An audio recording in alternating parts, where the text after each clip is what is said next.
pertama kita akan mencari rata-rata hitungnya terlebih dahulu, yaitu X dikali PX. Jadi sama dengan ini dikali dengan ini.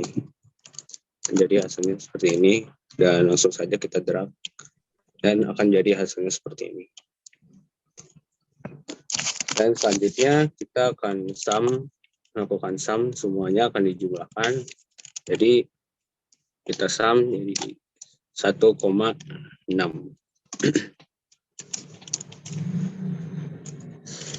Selanjutnya kita akan mencari variansi dan standar deviansi. Bagaimana caranya? Yaitu kita akan sama dengan X dikurang dengan 1,6 ini. Enter. Jadi min 1. Itu kamu 1,6 itu tadi rumusnya kamu mu loh itu, bukan rata-rata ya. X kali PX.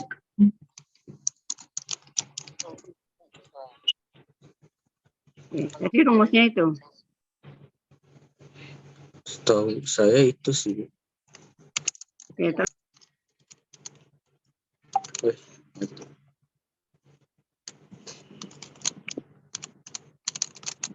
ini dolar, kalau salah ya, dolar. Terus ini dolar juga.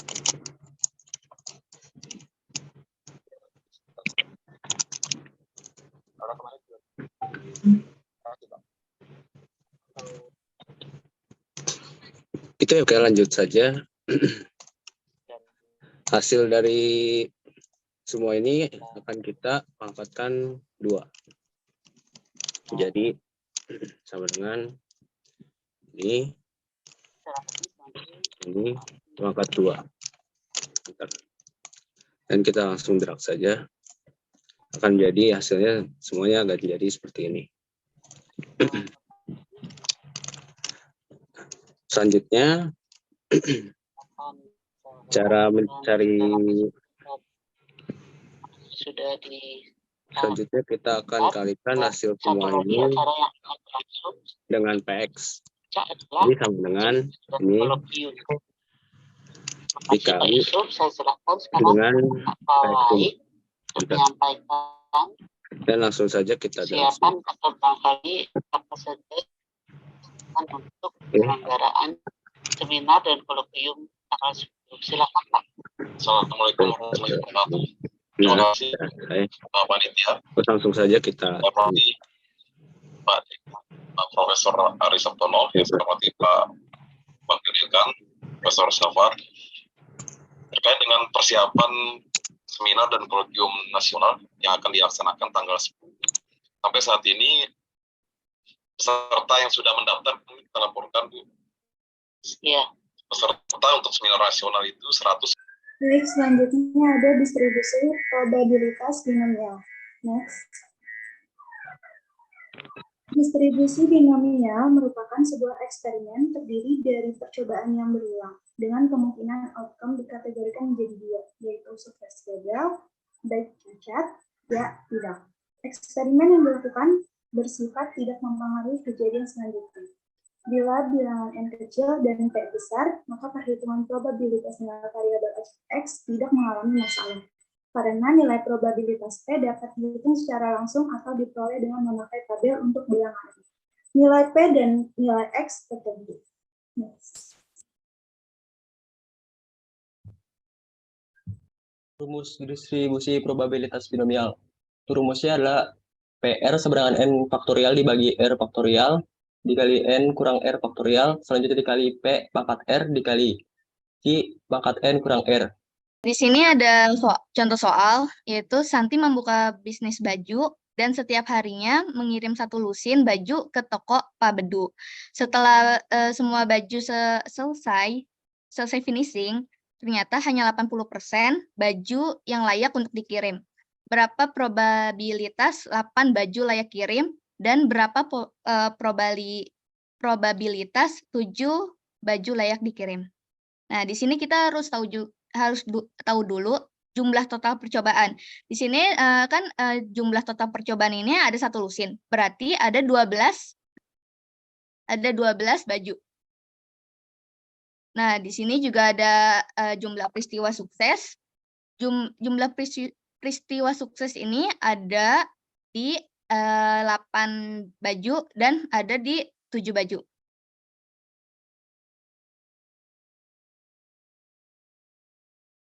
Lalu kita juga melihat probabilitas sukses suatu kejadian, yaitu 80% atau 0,8. Nah, untuk mencari probabilitas gagal suatu kejadian, itu caranya sama dengan 1 dikurang sama probabilitas sukses suatu kejadian. Sama dengan 0,2. Nah, di sini saya ingin menerangkan dulu cara manualnya. Untuk rumus manual, di sini ada yang tadi dijelaskan oleh rekan saya. Dan cara penulisannya itu adalah 12 faktorial dibagi 8 faktorial dikali 12 kurang 8 faktorial dikali 0,8 pangkat 8 dan dikali 0,2 12 pangkat 12 kurang 8. Kalau ingin nah, di sini kita langsung aja 12 faktorial dibagi 8 faktorial dikali 4 faktorial dikali 0,8 pangkat 8. Nah, pangkat 8-nya itu dari sini ya, dari R. R itu kan tadi di sini 8 kan. Kita mau mencari probabilitas 8 baju layak kirim dulu. Dikali 0,2 pangkat 4. 4-nya itu dari N kurang R. Nah, di sini saya udah udah menghitung 0,8 pangkat 8 dan 0,2 pangkat 4. Nah, di sini kan ada 11.880 dibagi 24. Nah, ini tuh dari sini. Dari 12 faktorial. Jadi kita ngitungnya kayak gini ya, 12 sampai 1. Begitu juga yang tadi 8 faktorial, 8 sampai 1 dan 4 faktorial 4 sampai 1. Nanti kita coret yang sama. Nah, baru kita kaliin sama 1678 dikali 0,0016. 11.880 dibagi 24 kan 4 hasilnya kan 495 dikali 0,1678 dikali 0,0016. Nah, hasilnya itu 0,1329. Begitu juga yang kata probabilitas 7 baju layak kirim. Caranya sama kayak tadi. Ini untuk cara manualnya ya.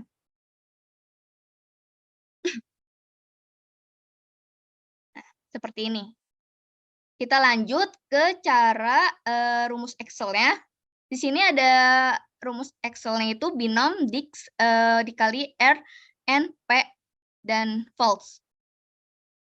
Nah, di sini saya sudah itu, tapi saya akan ulangi. Sama dengan binom Dix dikali R. R-nya itu tadi kan 8. Nah, dikali lagi sama N, 12. Lalu dikali sama sama P.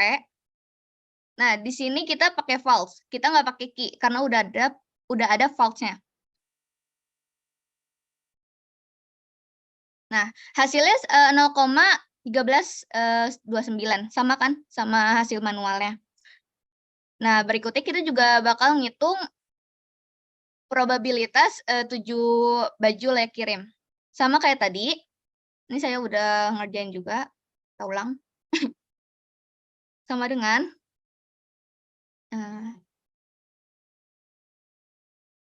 binom Dix, buka kurung, R yang ini kita ambil yang 7. 12 dan 0,8. False. Hasilnya 0,0532. Sama kayak cara manualnya. Nah, gimana kalau misalkan ada pertanyaan kayak gagal, ada peristiwa gagalnya. Nah, di sini saya nggak memasukkan soal, tapi ini cuman untuk contoh aja. Jika diketahui itu peristiwa gagalnya itu misalkan 6, maka rumusnya sama dengan binom dikali R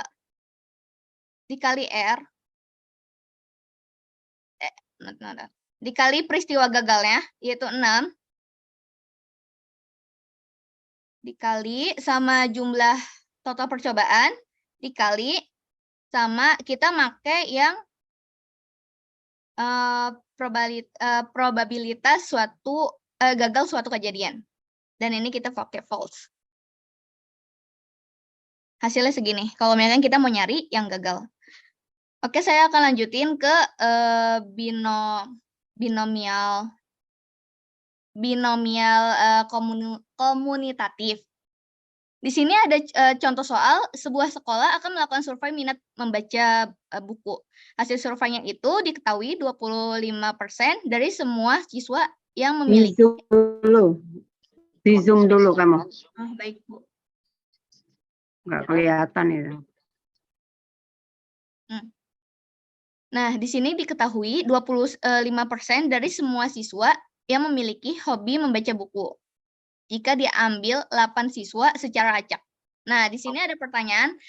Yang pertama, ada berapa probabilitas kurang dari 2 siswa yang memiliki hobi membaca buku, dan ada berapa probabilitas 6 siswa atau kurang memiliki hobi membaca buku.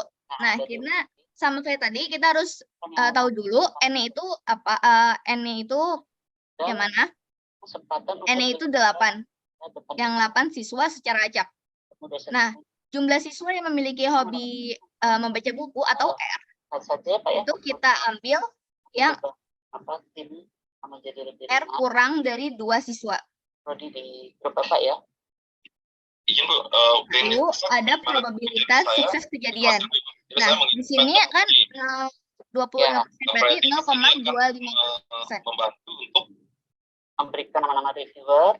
Nah, di sini untuk cara manual ya, rumus yang itu ada probabilitas Di Zoom nanti ya. R kurang 2 sama dengan probabilitas R sama dengan 0 ditambah probabilitas R sama dengan 1.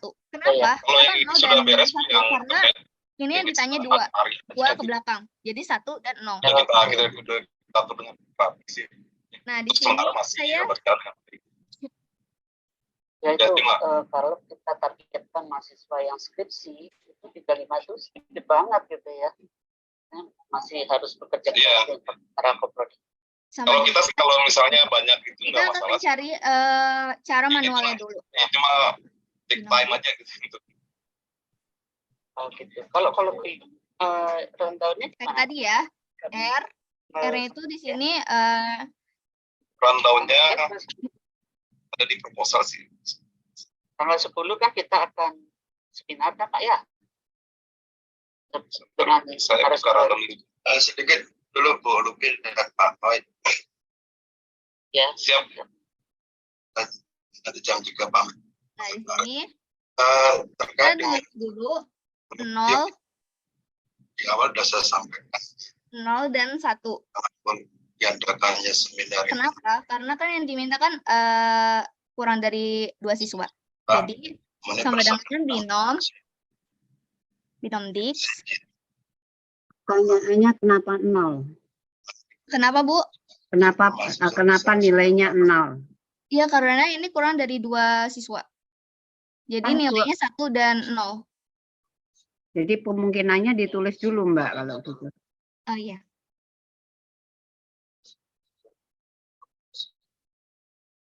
Kemungkinannya berarti di sini 0 dan 1. Nah, gitu. sosialisasi yang untuk mahasiswa. Nah, oke, kita mulai hitung. Binom Dix. R-nya itu kita ambil yang 0. Karena kita mau mencari probabilitas yang 0.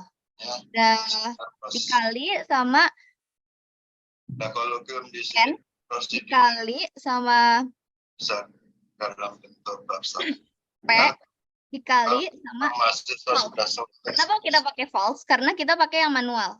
Jadi kita pakai false. Terkait modifikasinya. Kalau pengertian manual itu mestinya seperti yang di atas tadi. Kalau ini kan kamu pakai aplikasi ya? Iya. Iya. Mana yang menunjukkan manual? Kalau misalkan dari buku di sini kan cuman menunjukkan gini doang. Kayak kalau kita mencari probabilitas kurang dari 2, berarti kita menjumlahkan probabilitas 0 sama probabilitas 1. Jadi saya menghitung dulu satu-satu yang 0 sama yang 1. Saya akan ini dulu. Nah, ini probabilitas 1. Iya, betul. Kan kamu dari tadi ngomong kalau ini yang cara manual. Cara manual kan seperti yang kamu tunjukkan yang pertama ya, bahwa ini kemudian n faktorial diberi n r faktorial diberi n min r faktorial. Nah, ini kan kamu enggak nih. Kamu tetap pakai binomial, artinya tetap pakai 0,1 bla bla bla sama 0, bla bla bla. Itu kan kamu pakai aplikasi kan? Ya enggak? Iya, benar. Iya enggak? Iya, Bu, benar. Iya. Nah, yang sekarang yang manual yang mana? Itu pertanyaan saya. Karena kalau yang di pertama tadi kan jelas ya, yang manual nih cara ngitungnya, kemudian kamu merecek dengan pakai aplikasi, oh ternyata sama, berarti manual sama ini kan memang harus sama. Nah, kalau kamu ini kan hanya menggunakan aplikasi ya? Iya. Iya. Tapi yang keluar dari perkataan kamu itu adalah ini cara manual. Mana manualnya itu yang saya tanyakan. Saya kurang tahu ya Bu itu cara manual atau enggak. Tapi kalau misalkan setelah menjumlahkan antara 0,1001. Kalau namanya manual coba kamu scroll ke atas. Kamu scroll ke atas. Yang tadi yang di beda sheet kali. Nah, itu yang di kolom D itu kan namanya manual tuh. Iya, Bu. Iya enggak? Nah, ini kolom ini pokoknya manual, tapi yang kamu kotak itu coba yang di atas lagi scroll ke atas. Yang 1,0, berapa itu?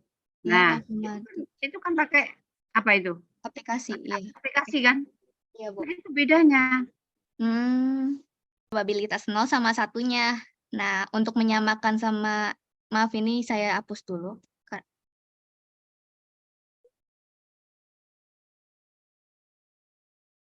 Untuk menyamakan, nah kita hitung dulu nih penjumlahannya, karena kan di sini ada rumusnya kayak gini. Berarti sama dengan sum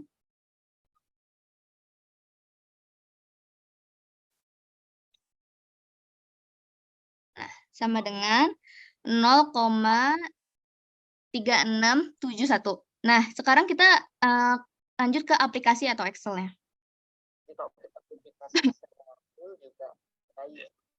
Sama dengan binom Dix dengan keluarnya sertifikat itu ada, saya juga ngerti ya secara teknisnya, mungkin Bapak-Bapak lebih paham.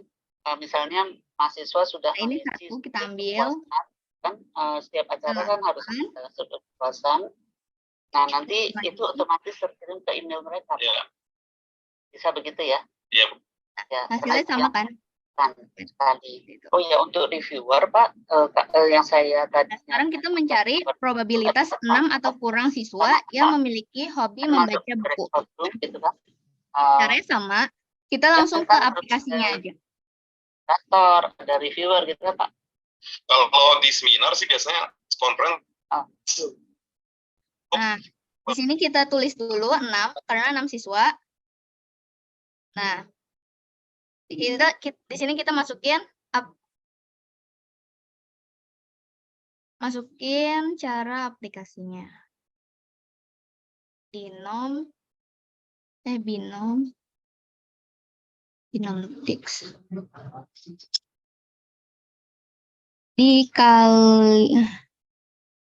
Di sini ada 6, lalu dikali 8, dikali 0,25, dikali, dan selanjutnya true.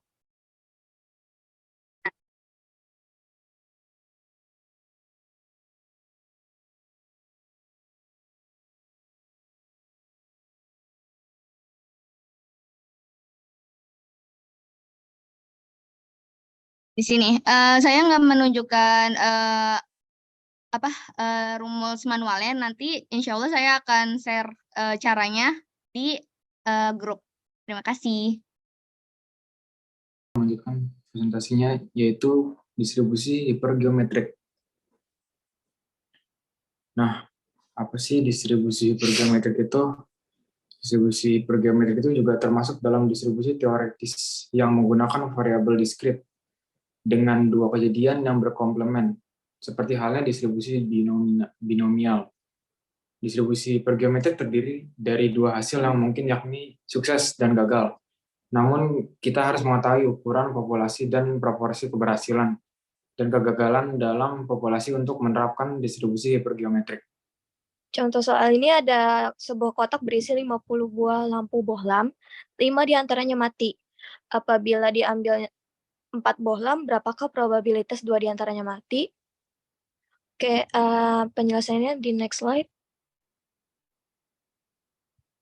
Oke, ini data-data yang sudah kita cari tadi. Nah, ini rumus yang udah dijabarkan pada PPT sebelumnya. Lalu saya buat lebih sederhana lagi, biar ngelihatnya lebih enak. Jadi saya pisah ini ya. Lalu di sini ada kombinasi X dari K, yang berarti kombinasi 2 dari 5. Kita pakai rumus combine, dalam kurung 5 titik koma 2. Kita pakai titik koma, jangan sampai salah. Hasilnya adalah 10. Lalu selanjutnya pakai rumus yang tadi juga yang sama, combine 45 titik koma 2.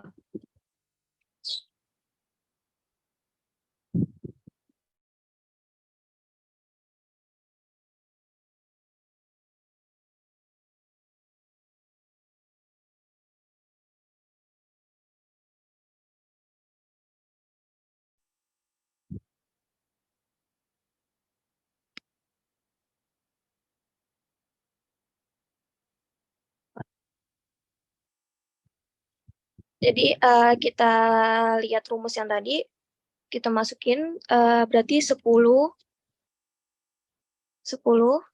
dikali 950 ini, lalu dibagi oleh 230.300.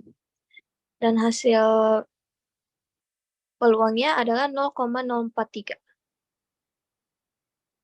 Sekian dari saya, terima kasih. Di dalam menyelesaikan, jangan biasa mengetik angka-angka yang sudah diketahui. Harusnya langsung disorot di kolom mana.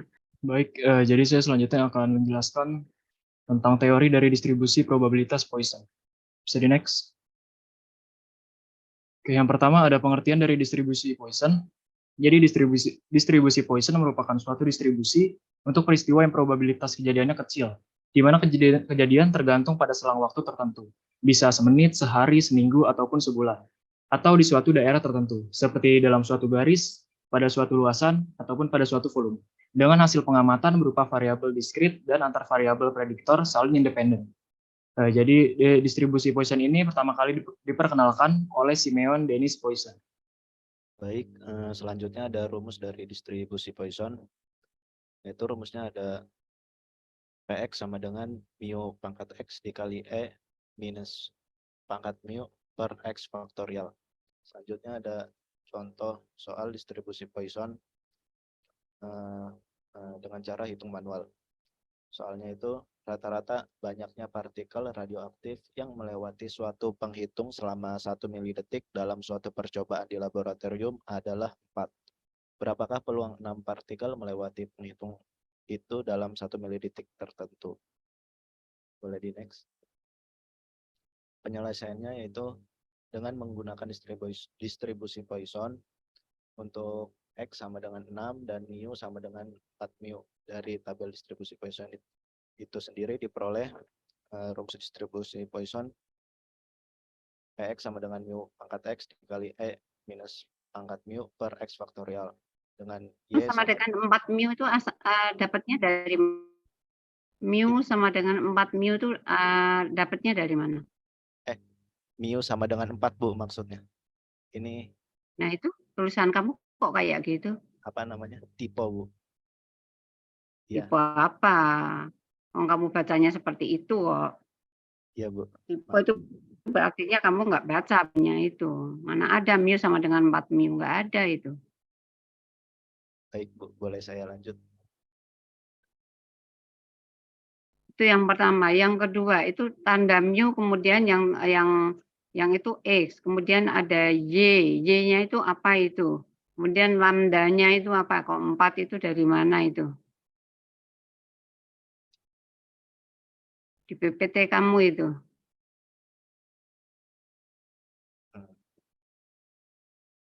Boleh.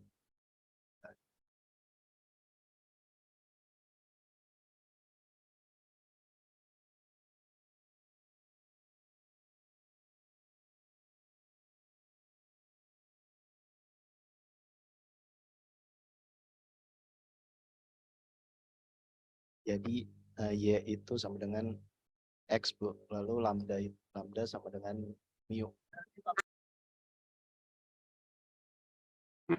Sebenarnya sama aja, Bu, cuman simbolnya agak beda. Kamu kalau menggunakan simbol sesuai dengan rumus, ya jangan dirubah-rubah. Karena lambda itu mempunyai ini tersendiri gitu, makna tersendiri. Gitu. Baik, Bu. Tadi sampai Y, jadi Y sama dengan 6 dan lambda sama dengan 4. Lalu P, Y sama dengan 6 sama dengan 4 pangkat 6 dikali E minus pangkat 4 per 6 faktorial sama dengan 0,1042. Boleh di next slide sebelumnya. Jadi 0,1042 itu peluang 6 partikel dalam 1 detik untuk melewati radioaktif tersebut. Untuk contoh penghitungan secara Excel akan dijelaskan oleh rekan saya. Boleh di next. Suatu perusahaan online menerima rata-rata 5 pesanan per menit. Berapakah probabilitas bahwa dalam 1 menit 7 pesanan yang masuk?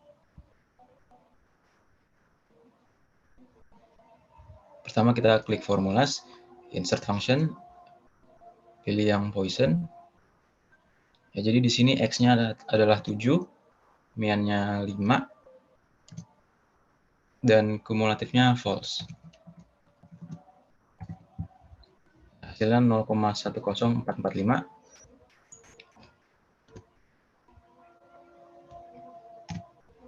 Ya, jadi probabilitas bahwa dalam 1 menit ada 7 pesanan yang masuk adalah 10%. Soal selanjutnya, suatu perusahaan swasta menyatakan bahwa mereka menerima rata-rata 6 email masuk per jam. Hitunglah A. Peluang bahwa pada satu hari tidak ada email yang masuk. B. Peluang email masuk paling banyak 6 kali dalam suatu hari. Jadi di sini X-nya 0,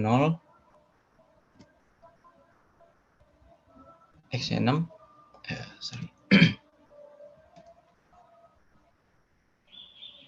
Seperti tadi kita pilih yang Poisson, lalu isi X-nya 6, X-nya 0, mean-nya 6, kumulatifnya false.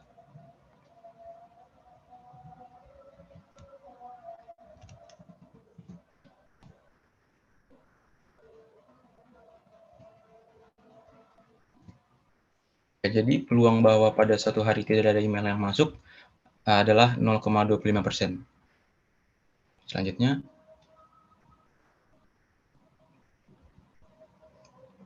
ini X-nya 6, mean-nya 6 juga.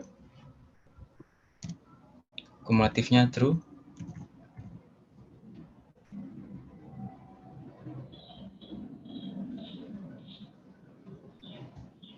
Jadi peluang email yang masuk paling banyak 6 kali dalam satu hari adalah 60,63%. Ya, sekian dari saya. Tolong ya, jadi angka-angka harus tahu. Artinya begini nih, perusahaan ini itu bahwa setiap harinya itu akan ada email yang masuk karena tidak jarang sekali ada hari yang tidak ada email masuk, kan itu ini. Karena hanya 0,02 hanya 0,25%, hanya 1/4% kan itu. Tetapi kita lihat bahwa di sini kalau kita lihat yang 6 ini, dihitung 6 ini, 60% kemungkinannya. Berarti kan dia ya bergeraknya antara berapa ini? Oh, bergeraknya di bawah 10 kan gitu nih. Karena begitu 12 saja dia hanya 1%. Artinya kan sebenarnya perusahaan ini adalah perusahaan kecil gitu. Dari email yang masuk itu kan ketahuan. Ya, kalau perusahaan itu memang bonafit, pasti seharinya itu akan memasuk email yang seperti apa, misalnya untuk perusahaan-perusahaan perdagangan ya. Masa iya konsumennya itu tidak ada yang menghubungi, ini kan gitu deh ceritanya. Atau misalnya yang menghubungi paling-paling hanya 6, ini, nah itu udah ketahuan kan seberapa banyak konsumen yang dilayani oleh perusahaan itu kan gitu ini. Karena ini kan satuannya kan hari nih. Kamu bayangkan saja kalau misalnya bank itu dalam satu hari pengunjungnya hanya sekian. Ini kan 6 ini nih, ya enggak? 6 nasabah kan misalnya. Itu udah 60%. Gitu. Nah, artinya kalau 60%, ini kan satu harinya paling banyak berapa ini? Kalau dilihat average-nya seperti ini. Kan paling-paling hanya 10 orang kan? Artinya kalau buka cabang di daerah tertentu hanya melayani 10 nasabah, kan rugi gitu loh. Ngerti nggak? Ini Iya, mananya seperti itu. Gitu. Jadi artinya kalau kamu akan ekspansi sebuah perusahaan, kemudian sudah diprediksi seperti ini, ya udah jangan buka di situ gitu. Karena peluangnya sangat kecil. Masa iya sebuah bank sehari hanya maksimal sudah ramai itu aja hanya 10 nasabah gitu loh. Fungsi distribusi hipergeometrik penerapan di Excel. Contoh soal dari fungsi hipergeometrik pada Excel, 5 bola dipilih secara acak dari 3 bola merah dan 5 bola putih. Peluang 2 bola merah yang terpilih adalah untuk menentukan apakah soal ini bisa dihitung melalui distribusi hipergeometrik, yaitu kita coba melihat jumlah sampel dibagi dengan populasi. N-nya berarti 3 bola merah dan 5 bola putih, yaitu 8. Lalu K, jumlah dari X, atau jumlah dari bola merah, yaitu 3. Lalu N, jumlah sampel yang dipilih, ada 5 bola. Lalu X, probabilitas yang ditanyakan, yaitu 2 bola merah.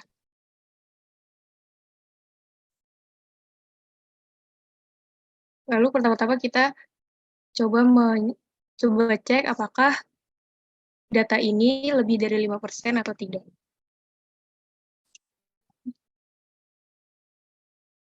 Jumlah sampel dibagi jumlah populasi. 0,625.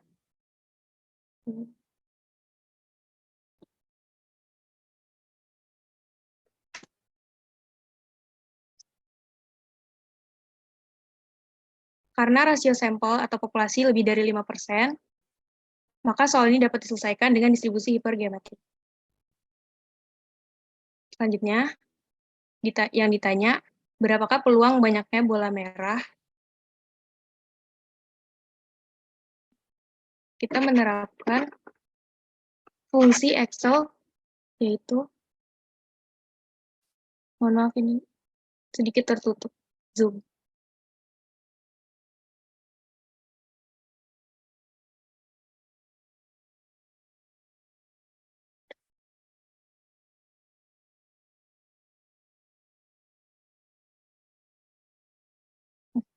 Pertama-tama klik formula, lalu insert function, pilih hypergeometric distribution. Selanjutnya kita tentukan nilai di function arguments. Sample S, kita gunakan nilai X, yaitu 2. Lalu number sample, yaitu nilai N, 5. Disorot aja, disorot, jangan diketik. Oh, baik, Bu.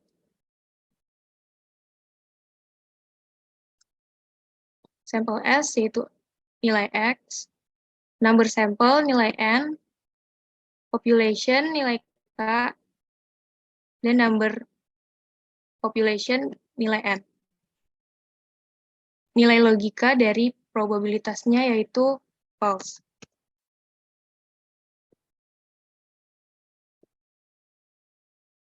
Lalu kita ubah ke persentase.